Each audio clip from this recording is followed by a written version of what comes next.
자, 해리스 부통령 바람이 불기 시작하는 모양입니다. 오늘 첫 소식으로 이 내용을 좀 먼저 전해드릴 텐데요.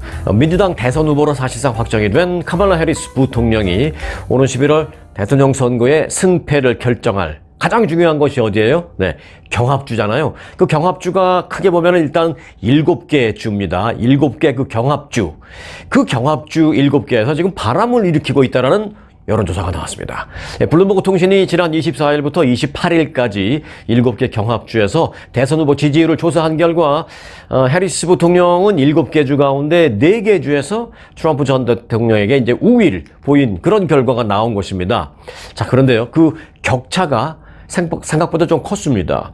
해리스 부통령은 우선 그 미시간주에서 무려 11%포인트나 앞섰습니다. 두 자리 숫자. 이 전국적인 지지율은 아니고 물론 한 개 주, 미시간이라는 한 개 주에서의 지지율입니다만은 그래도 이 두 자릿수 격차다라는 것은 민주당 입장으로서는 매우 의미 있을 그런 전망입니다. 그것도 이제 원래가 민주당 우세 지역도 아니고 경합주잖아요. 그 경합주에서 그렇게 나왔다는 것은 상당히 이제 고무적인 그런 모습입니다. 그 외에 애리조나, 위스콘신, 네바다 다 경합주잖아요. 이곳에서도 해리스 부통령이 2%포인트 앞선 것으로 나타났습니다. 물론 오차 범위 내죠. 2%라는 것은 보통 이제 오차 범위가 적으면 한 3.5%, 많으면 한 5% 정도가 오차 범위입니다. 그런데 뭐 그 오차 범위 안에 있기는 하지만 그래도 2%포인트 앞선 것으로 나왔다는 것, 민주당으로서는 상당히 이제 고무적인 그런 상황으로 받아들일 수 있을 것 같습니다. 그리고 이제 조지아주도 경합주인데요. 여기서는 동률로 나왔습니다. 그리고 이제 경합주 가운데서 해리스 부통령이 뒤지는 곳은 딱 2개 주가 있었는데 하나는 펜실베니아주, 그리고 또 하나는 노스캐롤라이나 주였습니다. 자, 그런데 이 펜실베니아 주에서는 얼마나 뒤졌냐? 한 4%포인트 뒤졌고요. 노스캐롤라이나 주에서는 2%포인트. 이 트럼프 후보가 앞선 것으로 나타났습니다. 자, 이렇게 되면 이 민주당에서 지금 할 일이 뭐가 남았죠? 네, 바로 해리스 후보의 러닝메이트, 그러니까 부통령 후보를 선정하는 작업이 남았잖아요. 아마 앞으로 일주일 안에 이 공식 발표가 될 겁니다. 최종 발표가 될 텐데 아직은 뭐 최종 결정을 하지는 안 한 것으로 보이고 있습니다. 지금 계속 저울질하죠. 누가 더 나을까? 일단 이렇게 되면 펜실베니아주에서 그 해리스 부통령이 4%포인트 지는 것으로 나왔다. 여론조사. 방금 전에 제가 그렇게 말씀드렸잖아요. 그러면 이제 민주당에서는 무슨 생각을 하겠어요?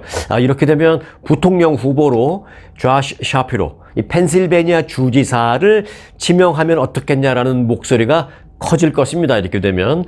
왜냐하면 그렇게 되면 이제 펜실베니아 주도 민주당이 가져갈 가능성이 높아지기 때문입니다. 사실 이제 펜실베니아 주도 대표적인 경합주인데 그런 대표적인 경합주에서 민주당 소속의 주지사가 당선이 됐고 또 그분이 나름대로 현지에서 인기가 괜찮습니다. 그래서 이제 그 펜실베니아 주지사를 민주당 러닝메이트로 부통령 후보로 발탁을 하게 되면 펜실베니아주를 민주당이 또 가져갈 수 있으니까 이렇게 되면 경합주에서 상당히 민주당이 지금 유리한 쪽으로 판을 좀 바꿀 수 있다라는 판단 때문에 이 조시 샤피로 펜실베니아 주지사가 아마도 이제 부통령 후보로 낙점되지 않을까, 저는 오늘 시점에서 저는 그렇게 예상을 합니다. 자, 이 해리스가 아닌 그 바이든 대통령이 후보였던 지난 1일부터 5일까지 있었던 그 조사가 있었어요. 그때는 이제 해리스는 단순히 부통령, 그리고 이제 바이든 대통령이 여전히 민주당 대선 후보였었는데 그때 한 조사에서는 트럼프 전 대통령이 7개 경합주 가운데서 5개에서 이기는 그런 모양새, 그런 결과를 나왔었는데 이번에 이제 민주당에서 선수 교체를 한 후에 일단 그 초반 효과는 초반에 해리스 부통령으로 선수 교체한 그 효과는 일단은 좀 확실하게 나타나는 것 같다. 민주당이 해리스로서의 교체하는 그 약발을 지금은 좀 받고 있는 것 같다라는 판단이 서게 됩니다. 물론 아직 뭐 석 달 남았지만 이 석 달이 뭐 짧다면 짧고 길다면 깁니다. 판세가 그 석 달 안에서도 얼마든지 요동칠 수 있으니까 뭐 예단을 할 수 없습니다만은 일단 민주당에서는 선수 교체 효과 바로 보고 있다라는 판단을 내릴 수는 있겠습니다. 자, 어제 그 미국에서 이제 귀중한 중요한 그런 그 발표가 나왔죠. 네, 바로 금리, 이자율 발표인데 이자율이 또 한 번 동결됐네요. 연준은 어제 그 FOMC 회의를 갖고 기준 금리를 현행 5.25에서 5.50% 그러니까 5.25에서 5.50% 그 사이로 현행대로 그대로 동결한다 이렇게 발표를 했습니다. 이 발표 장소에서 이제 기자들과 기자회견을 가졌습니다. 일방적으로 일단은 우리는 이렇게 결정했습니다라고 발표를 하죠. 연준이 이 파월 의장이 나서서 발표하죠. 그리고 나면 자 질문 있으면 질문 받겠습니다 라는 형식을 취하죠. 그래서 어제 기자들이 참 질문을 다른 때보다 더 많이 했어요. 왜? 어제 혹시 금리 인하 발표가 나오지 않을까라는 기대감도 조금 있었기 때문에. 그러나 이제 여전히 동결됐지만 앞으로 물어볼 게 많죠. 기자들 입장에서는. 자, 그래서 기자들의 그 질문 응답을 제가 오늘 좀 재연을 이 시간에 좀 해드릴까 합니다. 자, 기자들이 묻습니다. 그렇다면 파월 의장 9월에 금리 인하를 기대해봐도 되겠습니까? 라고 묻습니다. 여기에 대해서 연준의 파월 의장은 이렇게 답합니다. 검증 조건이, 그러니까 테스트 조건이 충족될 경우 기준금리 인하 여부를 빠르면 9월 회의에서는 분명히 논의할 수 있을 것입니다. 라고 답했습니다. 말이 어렵죠?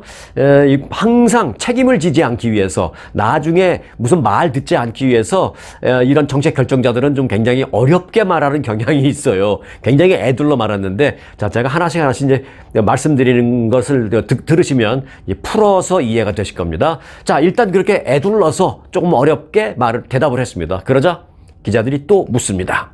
말씀해 주신 그 검증 조건이라는 게 도대체 무엇입니까? 묻습니다. 좋은 질문이죠. 이렇게 좀 물어봐야죠. 국민 입장에서. 사실 기자들이 몰라서 물어보는 게 아니에요. 다 아는데 뭐 경제부 담당 기자니까 다 알죠. 하지만 국민들의 알 권리를 대리하는 게 기자니까 자 묻습니다. 그 검증 조건이라는 게 뭡니까? 그랬더니 파월 의장은 이렇게 답합니다. 우리는 데이터에 의존해서 결정을 내립니다. 데이터 포인트에 의해서 결정을 내리지는 않습니다. 이렇게 말했습니다. 또 어려워지죠. 그러니까 또 우리의 기자들이 가만히 있지 않습니다. 기자들이 또 묻습니다. 의장님, 데이터에 의존하는 것과 또 데이터 포인트에 의존하는 것과 무슨 차이가 있다는 겁니까? 묻습니다. 그러자 이제 파월 의장은 또 답합니다. 특정 데이터 한 개에 의해서 움직이는 게 데이터 포인트에 의해서 움직이는 것이고, 데이터 포인트가 아니라 데이터에 의해서 움직인다라는 것은 특정 한두 개의 데이터가 아닌 전반적인 데이터를 총 집계해서 정책 결정을 내린다라는 것입니다. 라고 드디어 기자들의 성화에 못 이겨서 조금씩 쉽게 풀기 시작했습니다. 자, 그리고 기자들과의 문답을 조금 더 전해드리면 이제 여러분들이 더 쉽게 아실 수 있을 것입니다. 자, 파월 의장은 다음 회의가 이제 9월에 있거든요. 9월 금리 인하. 근데 9월 회의를 한 후에 그 금리 인하를 할지 말지 그 9월에 금리 인하할 조건과 관련해서 구체적인 예시를 좀 설명을 했는데요. 파월 의장은 이렇게 말했습니다. 인플레이션이 빠르게 둔화하거나 아니면 최소한 기대에 맞춰서 둔화하는 그런 데이터가 매우 중요합니다. 라고 말했습니다. 거기에 대해서 또 경제 성장세는 강하게 유지돼야 하고 고용 시장 상황은 현 수준 정도에서 유지되는 정도라면 금리 인하가 9월에 테이블 위에 오를 수 있다라고 말했습니다. 사실 이 어려운 말은 아닙니다. 그런데 이제 좀 이렇게 길게 계속 끊지 않고 말하면 그래서 뭐 어쨌다는 거야. 간단하게 설명 못하나? 오른다는 거야. 안 오른다는 거야. 이런 생각하게 되잖아요. 그러니까 우리의 기자들이 또 묻습니다. 의장님 하면서 묻습니다. 앞서 말씀하신 그 데이터 포인트가 아니라 데이터에 의해서 결정한다라고 말씀을 하셨는데 그런 말과 이제 비교해서 지금 방금 전에 한 말을 좀 그 앞에 말과 좀 비교해서 설명해 주실 수 있겠습니까? 했습니다. 그러자 파월 의장이 순순히 또 다음 답변을 합니다. 네, 알겠습니다. 금리 인하에 있어서 가장 중요한 특정 데이터는 물론 물가 인상, 즉 인플레이션입니다. 그런데 인플레이션 그것 하나만 갖고 결정하는 게 아니라고 말씀드리고 싶다. 예를 들어서 인플레이션 지표가 기대만큼 둔화하지는 못한다 하더라도, 즉 다시 쉽게 말한다면 물가가 기대만큼 내려가지는 않는다 하더라도 그 외에 여러 가지 데이터, 즉 고용 상황이라든지 또한 물가와 고용 간의 어떤 균형 등 여러 가지 경제 데이터를 전반적으로 종합해서 고려해서 정책을 결정할 수 있다라고 말씀드리면 알아들으시겠습니까? 라고 좀 점점 쉽게 이제 풀어서 말하고 있습니다. 쉽게 말하면 금리 인하에 있어서 지금 연준이 가장 중요하게 생각하는 것은 인플레이션이죠. 무엇보다. 그러니까 인플레이션이, 그러니까 물가 인상이 눌러지면 더 이상 인상 안 하고 조금 내려가고 소위 물가가 좀 내려간다거나 그렇다면 당연히 금리 인상할 수 있는 가장 중요한 조건이 성립되는 것입니다. 그러나 그 물가 인상이 예상만큼 내려가지는 못한다 하더라도 다른 여러 가지 데이터가 좋다면 이거를 다 합산해서 데이터 포인트가 아니라 그냥 총괄적인 데이터로 결정을 할 수 있습니다. 그런 얘기 한 겁니다. 자, 그러자 한 기자가 또 대놓고 직설적으로 물어봤습니다. 뭐라고 물었냐면, 의장님, 왜 오늘 금리를 내리지 않았습니까? 라고 물었습니다. 그러자 이제 파월 의장은 또 답합니다. 현 경제가 기준금리를 인하하는 데에 적절한 시점에 가까워지고 있다라는 게 우리 위원회의 대체적인 인식입니다만은 하지만 아직은 그 시점에 완벽하게 다다랐다라고 말할 수는 없다. 그렇게 판단했기 때문입니다. 라고 말했습니다. 애둘러서 말했지만 쉽게 말하면 금리 인하를 할 수 있는 완벽한 시점이 여기 있는데 거의 다다랐습니다. 그러나 딱 아직 찍지는 못했습니다. 뭐 이런 얘기죠. 자, 그리고 이제 이후에는 주로 경제부 기자들이긴 합니다만은 이제는 좀 정치적인 그런 질문도 섞어서 했습니다. 공화당 대선 후보인 트럼프 전 대통령이 대통령 선거를 앞둔 상황에서 연준이 금리 인하를 해서는 안 된다.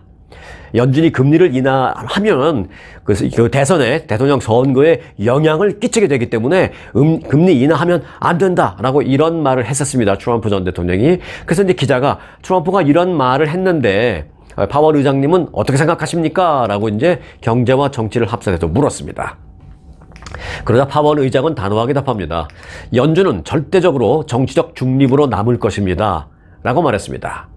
그리고 당연히 제 생각에는 뭐 연준 의장이 당연히 그렇게 말을 해야 되겠죠. 뭐 연준 의장이 그래요? 그러면 내리지 말까요? 뭐 이런 말 할 사람은 없죠. 당연히 뭐 한국도 그렇고 미국도 그렇고 속마음이 어쨌든 간에 저희는 100% 정치적인 중립입니다. 라고 뭐 말은 그렇게 하죠. 당연히 연준 의장으로서 말은 그렇게 해야 되겠죠.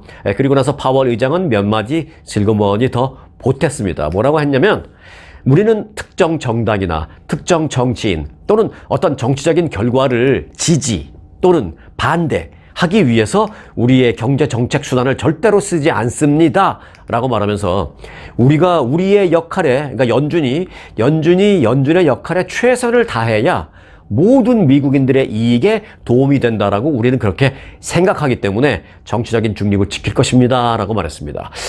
뭐 일단 속마음이 어쨌든 간에 우리는 정치적인 중립을 지킵니다. 그렇게 아시면 되겠습니다. 하고 그냥 중언부언하고 한마디로 하고 슬그머니 들어가는 것보다는 조금 그래도 이렇게 구체적인 설명을 덧붙이고 답변을 하니까 저는 그래도 말은 좀 시원시원하다라는 생각은 들었습니다. 일단 파월 의장 어제 기자회견에서 기자들이 막 열띤 질문을 해서 나름대로 최선을 다해서 시원시원하게 답변을 했다라는 말씀을 드리겠습니다. 근데 한국에서는요, 이 북한의 핵 공격을 가상으로 생각한 핵 작전 훈련이 실시됩니다. 이 한미 양국군은 고도화하는 이 북한의 핵 그리고 미사일 위험과 또 무인기 드론 공격이 요즘 위험하잖아요. 그리고 이제 최근에 뭐 오물 풍선, 쓰레기 풍선 이런 것을 막 보내서 지금 변화하고 있는 그 도발 양상에 더 효과적으로 대응하기 위한 시나리오를 만들어 놓고 이제 연습을 실시할 계획입니다. 그런데 가장 중요한 게 북한이 핵 공격을 감행한다라는 것을 전제로 가상 훈련을 하는 것입니다. 이건 처음이에요. 북한의 핵 공격을 가상으로 하는 것은 처음으로 북한의 핵 공격 상황을 상정해서 이 핵 사용 시나리오를 반영한 한미 합동 훈련이 이번에 처음으로 있습니다. 그런데 이제 훈련 기간 중에 미군의 주력 부대가 한반도로 직접 파견 가서 한국군과 연합 훈련을 할 전망입니다. 북한의 핵 공격을 가상한 한미 합동 군사 훈련은 이제 이번이 처음이라고 이제 말씀을 드렸죠. 그래서 이제 이번에 더 걱정되는 부분도 있습니다. 뭐냐면 바로 북한의 그 민감한 반응입니다. 군은 이에 따라서 이제 북한이 이번 훈련 기간 동안 국지적인 도발을 감행할 가능성도 예의주시하고 있다라고 밝혔습니다. 그런데 그렇다면 이제 북한이 뭘 어떻게 할 수 있을까라고 이제 걱정이 되잖아요. 네, 뭐 우리도 이제 예상을 해야 되겠죠. 대책을 세워야 되겠죠. 북한이 취할 것으로 예상해 볼 수 있는 군사 도발은 뭐 크게 몇 가지로 우리가 예상해 볼 수 있습니다. 자, 첫 번째, 군사분계선에서의 총격이나 또는 이제 포격 등의 직접적인 강한 도발, 수도권을 타겟한 그런 거나까지는 아니지만 군사분계선을 목표물로 해서 총격이나 포격 정도의 도발을 할 수도 있습니다, 실제로. 그리고 이제 두 번째, 준전시 상태를 북한이 선언하는 겁니다. 그러면서 긴장을 고조시키는 것입니다. 그러면서 미국령인 괌 그 주변, 괌 땅을 향해서 하는 건 육지를 향해서 하는 것이고, 괌 주변 해상을 타겟으로 한 어떤 위협 미사일 사격을 보낼 수도 있습니다. 그리고 세 번째, 대륙간 탄도미사일과 이 잠수함 발사 탄도미사일 등의 그 시험 발사를 추가적으로 할 수 있고요. 그리고 이제 네 번째 하나 더 추가적으로 본다면 북한이 자기들 나름대로의 핵실험을 또 할 수 있습니다. 추가적으로. 그렇게 된다면 이번에 이제 제 7차 핵실험이 되겠죠. 그렇게 이제 제 7차 핵실험을 실시하는 등 이 네 가지의 어떤 군사적인 도발, 군사적인 움직임 이런 걸 북한이 할 수 있다라는 것을 한번 생각해 볼 수 있습니다. 이렇게 우리가 미리 생각해 볼 수 있다라는 것은 거기에 대한 대비도 해야 한다라는 얘기로 좀 말씀을 좀 드려보고 싶습니다. 자, 이제 미주 한인 사회 소식 좀 중요한 게 있어서 두 가지만 좀 전해드리려고 합니다. 2년 전이었던 지난 2002년에 뉴욕 맨하탄 차이나타운에서는 끔찍한 사건이 하나 있었습니다. 그때 뭐냐면 한 한인 여성을 아파트 집 안까지 뒤쫓아 들어가서 흉기로 한인 여성을 무참히 살해한 20대 용의자가 체포된 적이 있었는데, 이번에 이제 재판이 끝났습니다. 그래서 선고가 내려졌는데 법정 최고형인 종신형이 내려졌다라는 보도입니다. 뉴욕주 법원의 로라 워드 판사는 이 선고 공판에서 35살의 한인 크리스티나 이 씨, 한국 이름 이유나 씨입니다. 이제 이유나 씨의 살해범인 아사마드 네시라는 남성에게 종신형을 선고한다라고 밝혔습니다. 그런데 이제 거기다 또 단서를 붙였어요. 종신형인데 가석방이 있을 수도 있고 없을 수도 있는데 최소한 앞으로 30년 동안은 가석방이 없는 그런 종신형이다. 땅땅땅 때렸습니다. 자, 숨진 크리스티나 이 씨의 아버지 이성곤 씨는 선고 직후 이 같은 극악무도한 사건은 다시는 발생해서는 안 될 것입니다 라면서 눈물을 흘렸습니다. 요즘 한국산 화장품, 소위 K-뷰티가 미국에서 인기를 끌고 있는데 드디어 코스코에 한국 기능성 화장품이 입점을 했습니다. 코스코 가면 한국 물품 요즘 많죠. 무슨 농심 신라면도 있고 컵라면도 있고 우동라면에 그 외에 한국 먹는 거, 먹거리는 많아요. 김도 있고. 그런데 화장품, 더군다나 그것도 일반 화장품이 아니라 기능성 화장품이 입점했습니다. 이 한국의 기능성 스킨케어 제품을 생산하는 회사가 있는데 이 회사 이름이 조금 이상해요. 마녀공장이라고 이름이 화장품 회사 이름인데 마녀공장이에요. 이 마녀공장에 화장품이 들어왔습니다. 이름이 좀 특이하긴 합니다만은 이름과는 달리 여성들 예뻐지기 위한 기능성 스킨케어 제품 생산 회사입니다. 자, 마녀공장 제품이 이미 이달 초에 미국에 있는 코스코 매장 300곳에 입점했습니다. 그러니까 300곳이니까 미국 내에는 모든 코스코 매장이라고는 볼 수 없어요. 일단 300개 매점에 입점을 했고요.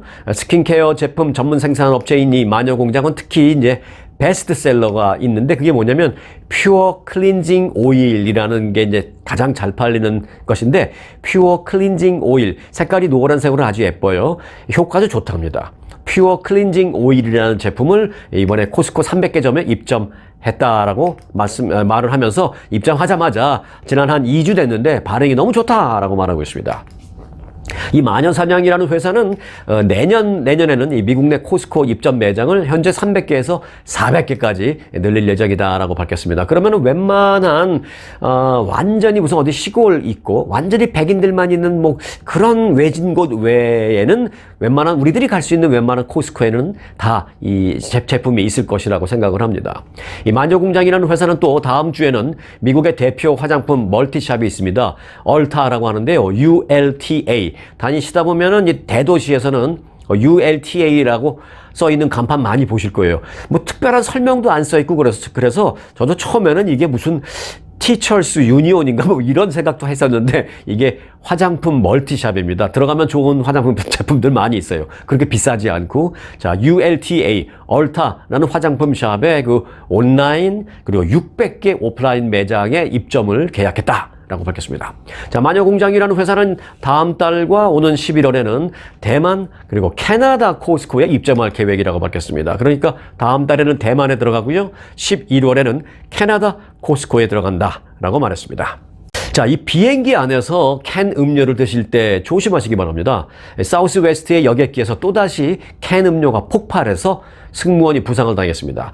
뭐 이게 이제 뉴스를 들으시니까 그런 일도 있을 수 있어라고 생각하실 수 있지만 사실은 이런 일이 좀 자주 가끔 있습니다. 처음 있는 일이 절대 아니라는 그런 얘기입니다. 자, 비행기 내에서의 이 캔 음료 폭발 문제.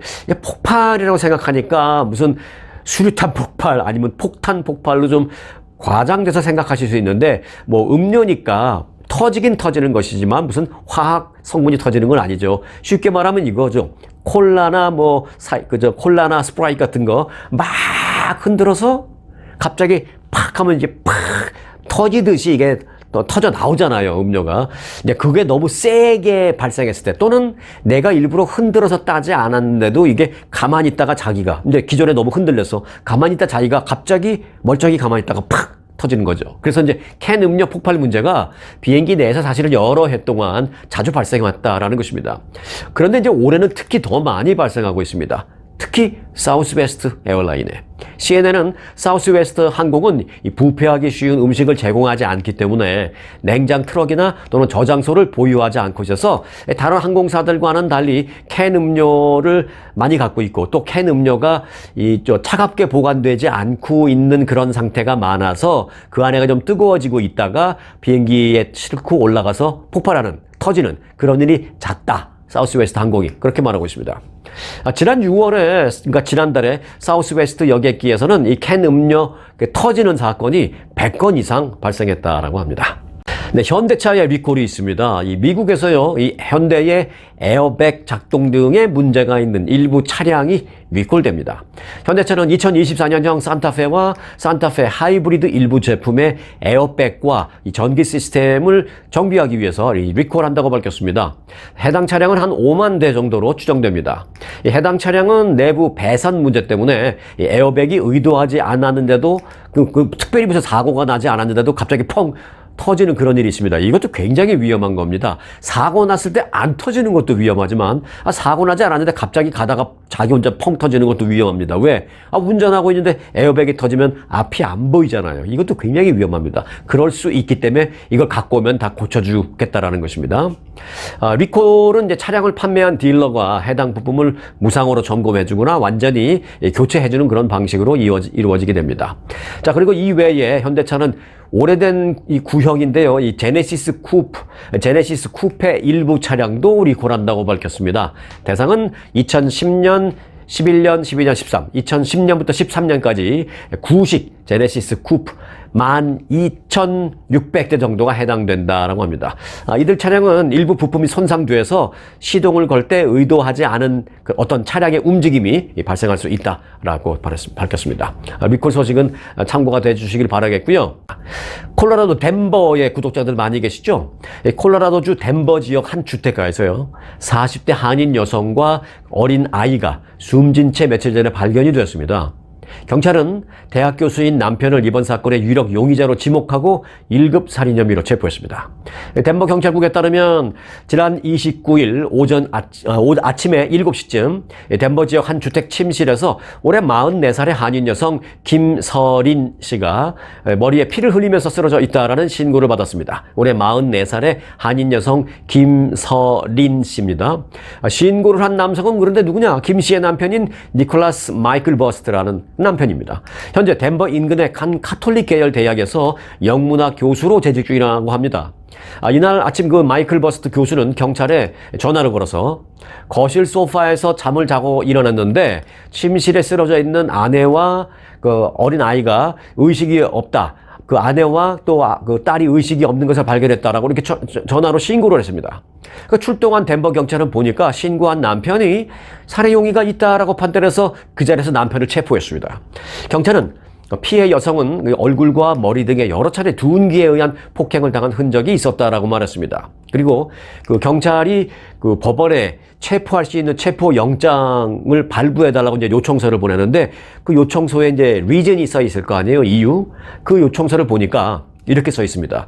마이클 버스트 교수의 손가락 관절이, 그러니까 신고를 받고 그 집에 출동해서 보니까 남편인 마이클 버스트 교수의 손가락 관절이 부어 있었고, 퉁퉁 부어 있었고, 주먹에 멍자국과 혈흔, 그리고 가슴과 목 부분에 이렇게 긁힌 상처 등이 많이 있었다. 라는 그 내용이 기술되어 있습니다. 그래서 이 남편이 그 의심스러우니까 이 남편을 체포해야 되겠습니다. 뭐 이런 기술서죠. 요청서죠. 수사관들은 또 이렇게 말했습니다. 남편의 그 손에 있는 상처는 무언가를 때려서 생겨난 상처 같이 보인다라면서 집안에 있는 세탁기에서도 이 피 묻은 장갑이 발견되기도 했다라고 말했습니다. 그러니 뭐 그 자리에서 남편을 체포하지 않을 수가 없었겠죠, 경찰이. 덴버 법원은 그래서 이제 마이클 버스트 교수에게 $500만 보석금을 책정했습니다. 이 보석금 $500만 굉장히 많은 액수입니다. 저는 사실 보석금 뭐 20만 불, 50만 불, 뭐 100만 불 정도까지는 흔하게 볼 수 있지만 100만 불 넘어가는 건 많지 않거든요. 아무리 살인사건이라 하더라도 500만 불 보석금은 이거는 이제 상당히 매우 중요한, 위중한 그런 중한 사건으로 보고 있다라는 것입니다, 법원이. 실제로 당초 검찰은요, 사건의 그 잔혹성이 너무 잔혹하다라는 이유로 그 $1000만 보석금을 해달라고 검찰이 법원에 요청했는데, 법원은 무슨 뜻인지는 알겠다. 하지만 일단 $500만 하겠다 해서 법원이 $500만 책정한 겁니다. 만약에 검찰의 말을 그대로 들어줬으면 $1000만 책정될 뻔했죠. 이거는 보석으로 못 나가게 하겠다라는 뜻과 똑같습니다. 이거는 일단 구속 상태에서 계속 재판을 하겠다라는 얘기인데, 정말 이 콜로라도주 덴버에서 너무 끔찍한 한인 여성 피살 사건이 발생했습니다. 자, 끝으로 이 한국의 열대야 소식을 좀 전해드릴 텐데, 이게 좀 심한 모양입니다. 한국에서 보시는 분들 요즘 밤에 잘 못 주무시나 보죠? 한국에서는 이 폭염이 계속되는 가운데 사망자 4명이 발생했습니다. 이 폭염 때문에. 그리고 일반 온열 질환자가 1100명가량이 발생했습니다. 이거 예년에 비해서 상당히 피해가 큽니다. 실제로 부산의 그 한 공사 현장에서는요, 60대 그 노동자가 작업 중에 열사병 증상으로 쓰러진 후에 숨지는 사고가 발생했습니다. 부산 연제경찰서에 따르면 부산 연제구의 한 메디컬 센터 신축 공사 현장에서 60대 노동자 A씨가 푹 하고 쓰러졌습니다. 그래서 신고가 접수됐습니다. 그래서 경찰이 갔는데 현장에서 가보니 이 현장에서 일하던 그 A씨가 갑자기 몸을 가누지 못하면서 동료의 부축을 받고 쉬려고 하던 중에 갑자기 의식을 잃었다라고 동료들이 증언을 했다고 합니다. 그 A씨는 그래서 이제 온열 질환인 열사병 증상을 보인 것으로 판단해서 구급대가 출동해서 인근 병원으로 옮겨지던 중에 구급차에서 숨졌습니다. A씨가 쓰러졌을 당시 체온은 무려 40도에 육박했던 것으로 알려졌습니다. 이날 부검 결과가 나왔는데요. 결과를 보니까 열사병 이외에 다른 사망과 관련된 어떤 다른 원인은 발견되지 않았다라고 부검 결과도 그렇게 나왔습니다. 자, A씨가 그 쓰러질 당시에 부산에는요, 이 무더운 날씨가 이어지면서 폭염경보 등 이 폭염특보가 무려 한 2주째 내려져 있었던 그런 상황이라고 합니다. 12일, 13일 동안 계속 폭염특보가 이어졌던 것이죠. 그러니까 매일 폭염이었다는 얘기죠. 당시 그날 부산의 기온은 35도가 넘는 그런 상태였다라고 합니다. 섭씨로. 장마가 공식적으로 끝난 게 지난 27일. 그때까지는 엄청나게 비가 많이 왔잖아요. 그렇게 엄청난 폭우가 쏟아진 그 장마가 끝나자마자 바로 폭염이 시작된 겁니다. 이후에 전국 대부분 지역에 폭염특보가 지금 발효되어 있고요. 현재 많은 곳에서 열대야가 한국에서는 이어지고 있다라는 소식입니다. 잠 못 이루는 밤이 너무 길어지지 않았으면 좋겠습니다. 오늘 영상 마칩니다. 대통령상 수상에 빛나는 초특급 아주 투어 모국 관광. 아주 모국 관광의 인기 비결은 전 일정 5성급 호텔의 럭셔리 숙박. 아주만의 27인승 VVIP 버스. 엄선된 맛집들이 선사하는 최고의 식사. 고객들의 표정이 증명하는 아주 단독 모국 관광은 그 누구도 따라할 수 없는 최고 인기 관광입니다. 건강검진도 모국 관광과 함께 하시면 훨씬 더 편리합니다. 모국 관광도 역시 아주 좋은 아주 투어.